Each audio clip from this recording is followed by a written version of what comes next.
Welcome to the Stacking to Win It NFL podcast for Week 17. I'm Big Italy 42, here talking about some top stacks courtesy of @Scott_Moxie. Starting off here, Steelers at the Browns. Steelers team total 28.5.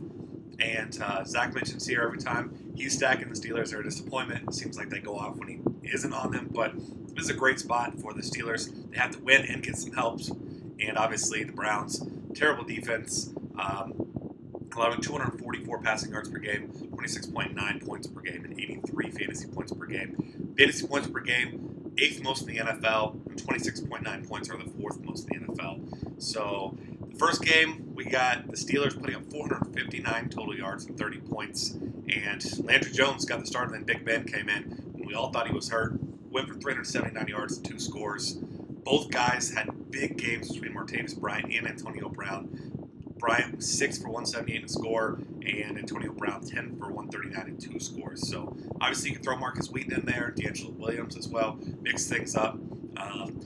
You've got your Brown, Wheaton, all these guys, tons of options here for you for the Steelers in the game they have to win. You got to imagine they're going to come out firing and try to get themselves a big lead here against the Cleveland Browns, and a game they need to win to even have a shot at the playoffs. So that's a good call there. It's that top option.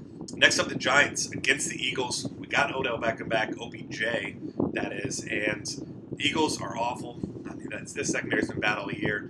Just fresh off the firing of Chip Kelly this week, and they're allowed 265 passing yards a game, 26.7 total points, which is 5th most in the NFL. They're allowing the 2nd most fantasy points to quarterbacks, just under 22, and 2nd most to wideouts, which is not good. They're facing Odell Beckham Jr. And Eli Manning and the Giants' passing offense has actually been really good this season. 6th in the NFL with 270 passing yards a game, and he has 34 passing scores, the 3rd most in the league. So obviously, Odell Beckham, final game of the season, in a meaningless game for both teams. This is a guy that, coming back, kind of wants to redeem himself for after his actions a couple weeks ago. They got him suspended. And you can throw in Ruben Randall if you wanted to go full stack, but I think that Eli-Odell Beckham duo is going to be a pretty formidable one in itself. Value stack is the opposite side of this one. Eagles, Giants, 24.5 point total here.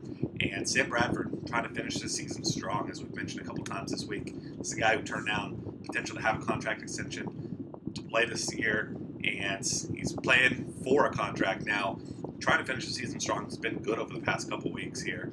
And the Eagles facing a Giants team that's allowing the most passing yards per game at 298, and 3rd most points a game at 27.1. Also the 3rd most fantasy points to quarterback and 3rd most to tight ends. So you got some options here, obviously. Sam Bradford, Jordan Matthews. Jordan Matthews has been solid over the past couple weeks as well. Zach Ertz getting a ton of targets, as you saw in the tight end podcast that we did. That he has 37 targets over the last 3 weeks. So this is certainly, last 4 weeks, I believe it is. But either way, Ertz, Bradford, Matthews, take a pick of these guys. All these guys have nice upside here in this matchup. Contrarian stack here, the Rams against the 49ers. And he's going with a little interesting scenario here of pairing Todd Gurley with the St. Louis Rams defense against this bad 49ers team here. Team total just 20.5 points here in this one, but 49ers just bad on both sides of the ball. Only 14.6 points a game. They've allowed 52 sacks, both of those worst in the NFL. So this is a Rams team. The defense playing much, much better. We saw that against Seattle. Obviously, this is a team that finishing the season strong after being eliminated essentially mid-season here. But Todd Gurley, do keep in mind that he has missed a couple practices this week, so give him a look and make sure that he is actually going to be playing. But assuming that he is, this is a nice little contrarian duo for you. That'll wrap things up here for us for Week 17. Find us on Twitter at DFCafe. Subscribe to our YouTube channel and check out all the rest of our content at dailyfantasycafe.com.